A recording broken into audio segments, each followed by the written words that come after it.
Not Cavities by Patrick Loveland. Read by the author.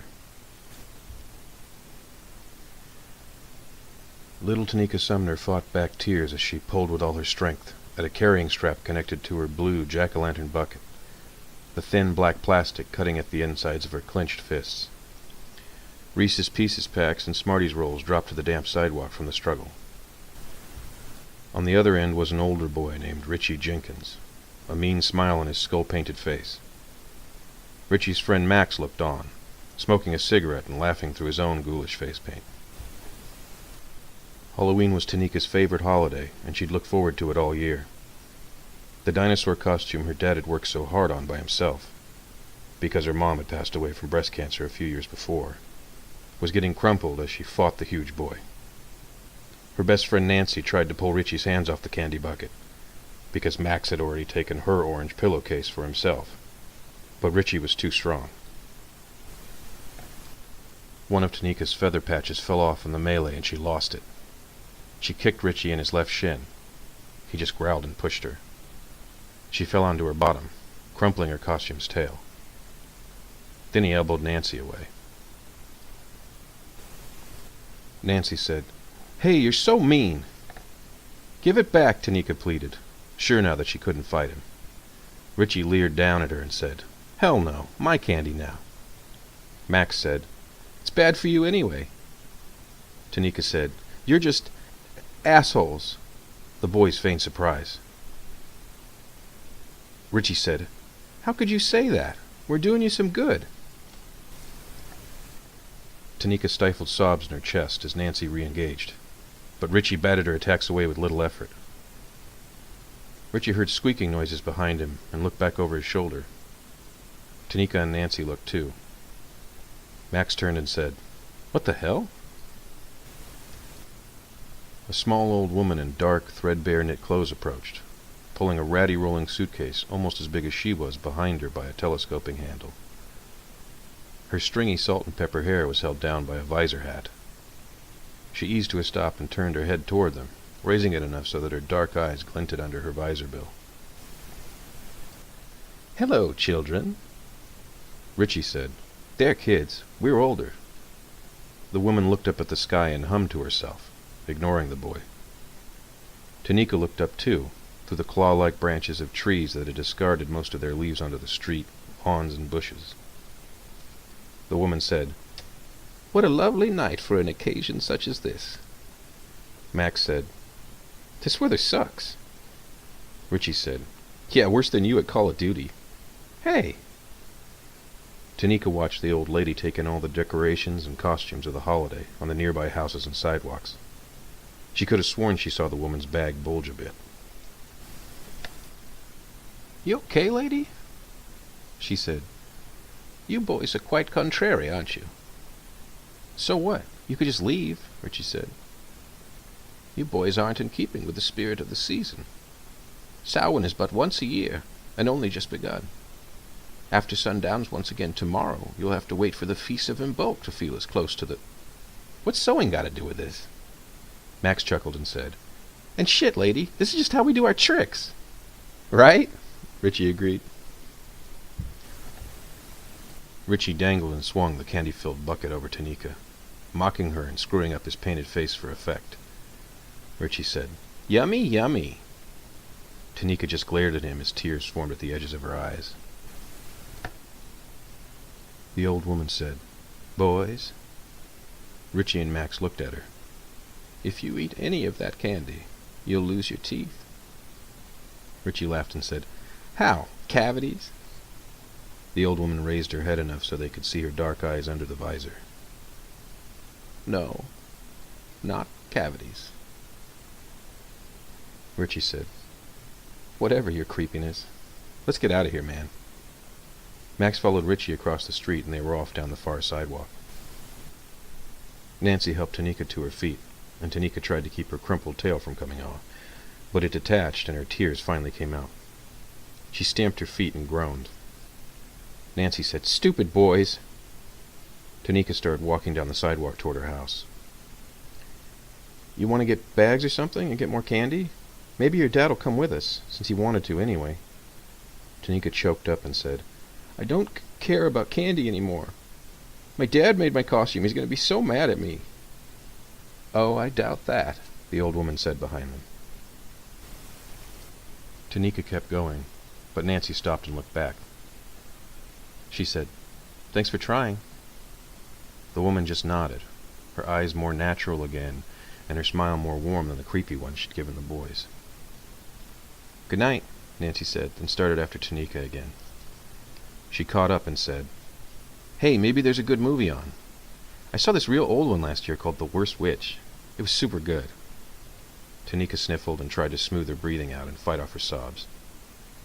"Yeah, okay. Oh, and if my dad's not too mad, I think we might have some ice cream." Nancy smiled and said, "Cookie dough? Peanut butter cup?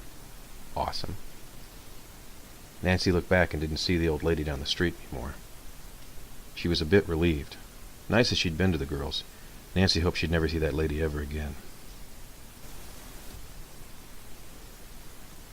Richie held Max's foot, boosting him over the gates of the local elementary school.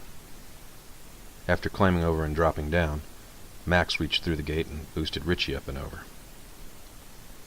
They reached through the gate and grabbed their stolen candy, then started into the school. It was Tanika and Nancy's school, and Richie would take particular trollish pleasure in consuming those brats' sweets in their own stomping grounds. Max said, "So you get nasty with Trisha yet?" "Nah, she's a bitch, man. She's like Mormon. Won't give it up." The boys crept through the school's walkways and recess areas. Drenched and soggy decorations drooped all around, the rains earlier having been so sudden and more intense than the scattered showers of the days prior. They reached the outdoor lunch area, a rough trapezoidal stretch of asphalt bordered on its longest side by the locked-up school cafeteria and auditorium building. "Hey, maybe if you go to church or whatever with her, she'll—" "Hell no. She just want to wait until marriage then or some shit." The boys laughed. The school's teachers and administrators had barely enough time to cover the Halloween festival games and booths once the rain had started beating down. In the large open area bordered by pushed-together lunch tables that had been moved to make room for the festivities, there were themed prize booths. A Nerf gun monster shooting gallery, a Ghost Funk dunk tank, and a large apple-biting tub, all hastily draped with black tarps. Richie led Max to one of the rows of pushed-together tables, and they sat down. Richie turned his stolen pumpkin bucket over, spilling out its contents onto the slick surface. Max did the same with his pillowcase. They sorted the candies by type: fruity, gummy, chocolate, peanut butter, etc.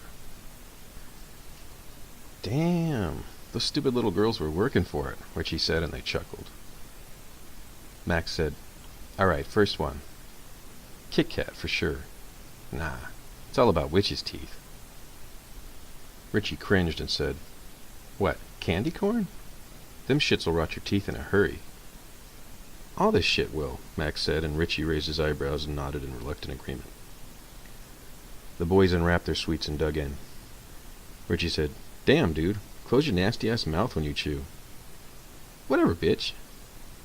They sat and chewed, Richie making little sounds of appreciation and Max half-heartedly trying to fight his habit of smacking his open mouth.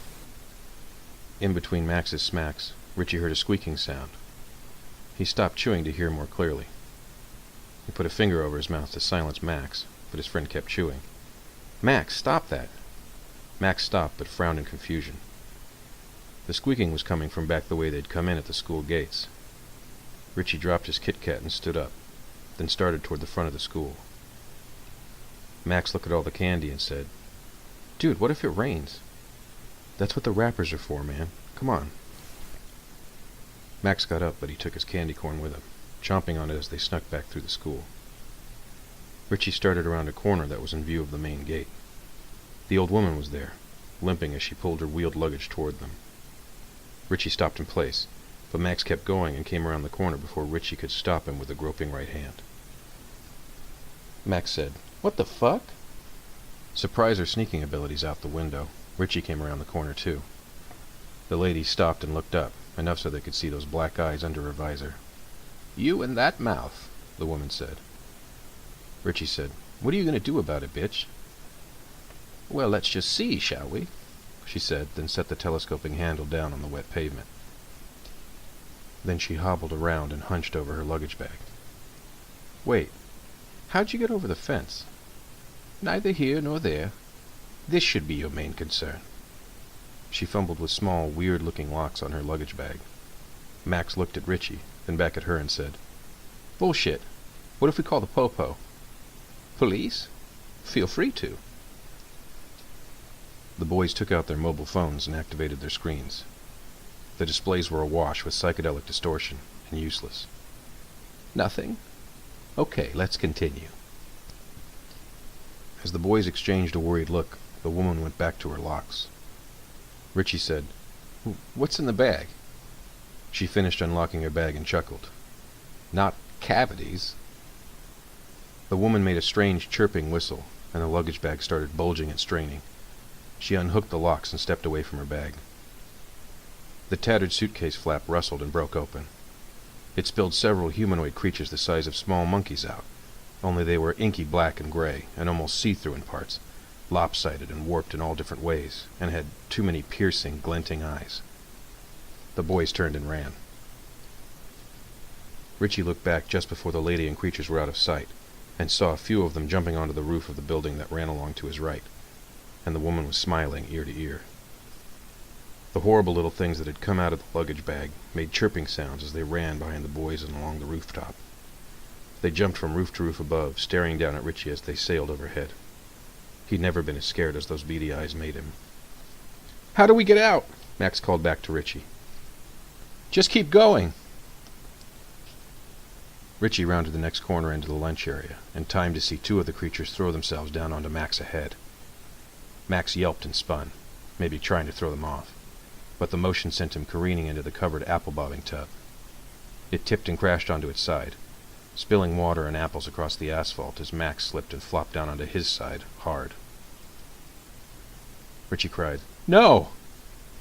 The little creatures climbed up Max's body as he tried to fight them off. Richie tried to get to Max, but slipped in the spilt water and slapped down onto the asphalt too. Then he felt small hands gripping his ankles and calves like tiny vice grips. He rolled over and pulled himself along the asphalt, but the little monsters climbed around his legs, then up his body. Then two others pulled his hands and arms away, flopping him down onto his back with a splash. But then that didn't matter. The creature crawling up his chest opened its mouth, exposing what looked like hundreds of tiny, interlaced molars. "Those teeth have a special purpose, boys," the woman said as she limped up to them. "Please don't do this," Max said. "No, this is going to happen. You boys imposed your will on those little girls, because you were bigger, because you were stronger. My friends aren't bigger, but they are stronger, and they are certainly meaner. They're going to do the same to you." Richie started, "Don't!" but little fingers clawed into his mouth from top and bottom, holding his jaw wide open. The creature on Richie's chest rested there a moment, then leaned in and seemed to smell his mouth. The old woman looked down with her black eyes. "They won't kill you, but they have to eat. There's only one thing they can stomach."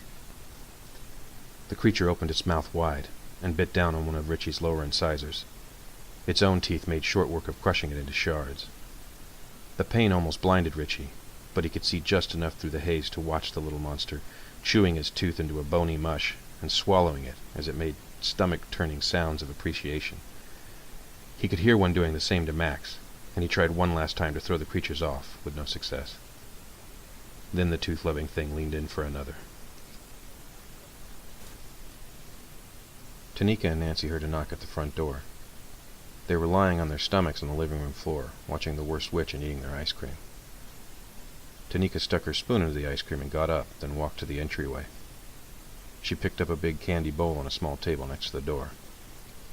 Her father approached and gently grasped her shoulder. He smiled and said, "Oh no, I'm not letting you walk into another trick trap or something." She smiled up at him and said, "Okay." He opened the door and looked out.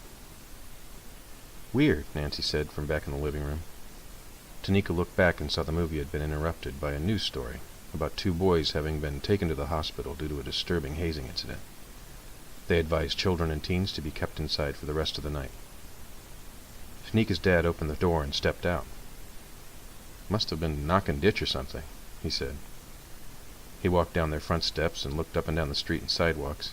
Didn't seem to see anyone. Tanika set the candy bowl down and stepped out onto the porch. At the foot of the steps, nestled next to their flickering candlelit pumpkins, was an orange pillowcase and a blue jack-o'-lantern bucket, both full.